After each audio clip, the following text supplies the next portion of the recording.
Belum pernah sesaat pun dalam hidup kita ini nikmat Allah pernah berhenti. Sejak kita bangun tidur sampai kita tidur kembali, bahkan tidur itu sendiri seluruhnya merupakan nikmat dari Allah. Terhadap nikmat yang sedemikian banyak itu, yang jikalau kita akan mencoba menghitungnya, sungguh kita tidak akan pernah sanggup menghitungnya. Allah cuma minta satu: syukuri nikmat itu. La in syakartum la azidannakum wa la in kafartum inna azabi lasyadid. Kalau kamu bersyukur, aku tambah nikmatku kepadamu. Kalau kamu ingkar, tidak pandai bersyukur, awas loh, azabku itu pedih. Jadi kalau kita mau ambil mafhum dari ayat ini, nikmat bisa berubah menjadi azab kalau kita tidak pandai mensyukurinya. Nikmat bisa berubah menjadi azab kalau kita tidak pandai mensyukurinya. Nikmat apapun itu.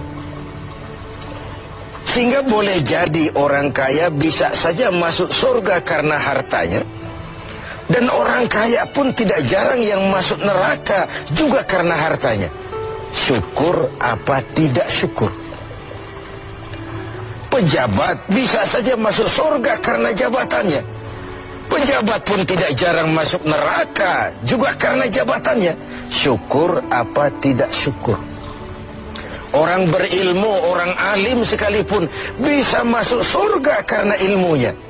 Pun orang alim bisa masuk neraka lebih dulu dari penyembah berhala juga karena ilmunya. Syukur apa tidak syukur? Nah, kita zon politikan, makhluk sosial yang tidak mungkin hidup sendiri. Kita bermasyarakat, kita perlu orang lain. Nah, di dalam bergaul bermasyarakat kita bertingkah laku, berperilaku, berbuat, berkata dan sebagainya. Apapun perilaku kita di masyarakat pasti punya dampak bagi orang lain, bagi masyarakat sekitar kita, mungkin juga bagi lingkungan di mana kita hidup, di lingkungan di mana kita tinggal. Nah, dampak inilah yang sering kita tidak perhatikan, bahwa pada dasarnya tidak ada kebebasan mutlak. Kebebasan kita dibatasi kebebasan orang lain. Satu contoh yang gampang. Saya beli radio pakai uang saya. Saya setel di rumah saya sekeras-kerasnya. Lalu saya ngomong, radio saya, yang beli saya, pakai uang saya setel di rumah saya sekeras-kerasnya, gak ada urusan sama orang lain. Itu sikap yang tidak mempedulikan lingkungan. Padahal tetangga saya sebelah juga boleh ngomong begitu. Kata tetangga saya, ini kamar saya tidur di dalamnya, mata saya yang ngantuk saya. Kenapa suara radio kamu masuk ke kamar saya? Nah, ketika itu kebebasan saya menyetel radio dibatasi oleh kebebasan tetangga saya yang mau tidur. Disinilah terjadinya sikap saling menghormati, sehingga perilaku kita terkendali. Nanti akan kita bicarakan bagaimana pengaruh puasa dalam hal mengendalikan perilaku kita sebagai manusia. Sebelum kita lanjutkan bincang kita tentang pengendalian perilaku oleh ibadah puasa, mungkin di antara adik-adik kita yang hadir ada yang akan mengajukan pertanyaan lebih dulu. Saya persilakan, siapa? Assalamualaikum warahmatullahi wabarakatuh. Waalaikumsalam warahmatullahi wabarakatuh. Saat ini di negara kita banyak terjadi bencana. Bagaimana menurut pandangan agama? Ya, sesuatu yang aktual, tetapi mungkin nanti dari pembicaraan ini akan runtun mengarah kepada jawaban atas pertanyaan tadi, karena saya lihat ada sinkronnya, ada kesinambungan. Begini, tadi di awal pembicaraan kita membicarakan ayat, kalau kamu bersyukur aku tambah nikmatku kepadamu. Kalau kamu ingkar, awas, azabku itu pedih. Nah, kita bangsa Indonesia ini oleh Allah dikaruniai sebuah negara yang istilah Al-Quran itu baldatun thayyibah, sebuah negeri yang begini subur. Buminya, di atas perut bumi kita segala pohon hidup. Di bawah perut bumi kita ada gas, ada minyak, ada batu bara. Laut kita yang merupakan 2/3 negeri ini, pasir lautnya saja bisa dijual menimbun Singapura sana. Ada minyak lepas pantai, ikan kita luar biasa, sehingga negeri-negeri lain sering menangkap ikan di perairan Indonesia. Kemudian hutan kita jutaan hektar. Laut kita kaya, bumi kita kaya, hutan kita kaya. Tetapi rakyat kita masih belum bisa lepas dari kesulitan. Timbul pertanyaan, selama ini kita diberikan hutan yang begitu luas jutaan hektar, apa kerja kita? Nebangin doang, nggak pernah nanemin lagi. Terjadi pengundulan hutan di mana-mana. Yang namanya illegal logging, tidak ngerti juga kita. Penebangan liar itu kok bisa ratusan kubik seperti itu. Akibatnya apa? Tanah longsor, banjir melanda, terjadi pengundulan. Akibat ulah yang kita lakukan sendiri. Mengambil istilah Al-Quran, Zaharul fasadu fil barri wal bahri bima kasabat aydin nas. Bertebaranlah kerusakan di daratan dan di lautan akibat ulah manusia sendiri.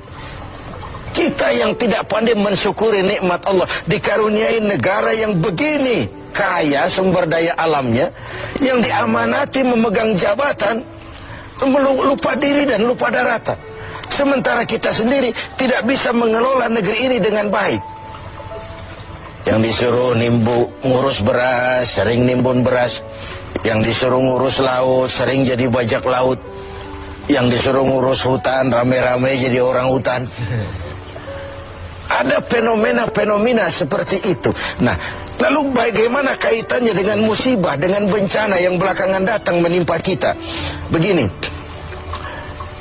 ayat Quran menjelaskan bahwa peringatan Quran itu wattaqu fitnatan la tusibanna allazina zalamu minkum khassah. Takutlah musibah, takutlah bencana, takutlah fitnah yang kalau dia datang tidak hanya menimpa orang-orang yang zalim di antara kamu. Orang yang baik terkena juga akibatnya. Nah, dengan kata lain, dilihat dari sisi ayat ini, kenapa bencana terjadi? Ini akibat dosa borongan. Borongan itu kalau sudah borongan namanya, yang benar ikut kelibet juga. Kita nggak perlu cari kambing hitam, tapi akibat 1-2 orang makan nangka, yang lain ikut kena getahnya semua. Di Aceh yang tertimpa tsunami, banyak sekali saudara kita yang baik-baik di sana. Di Jogja pun begitu, di Pangandaran pun begitu. Entah mereka terkena juga musibah akibat dari segelintir tingkah laku orang. Ini yang perlu kita khawatirkan. Jadi kalau yang ma'ruf jalan, tapi yang munkar juga jalan. Kebajikan ditegakkan, tapi maksiat dilaksanakan.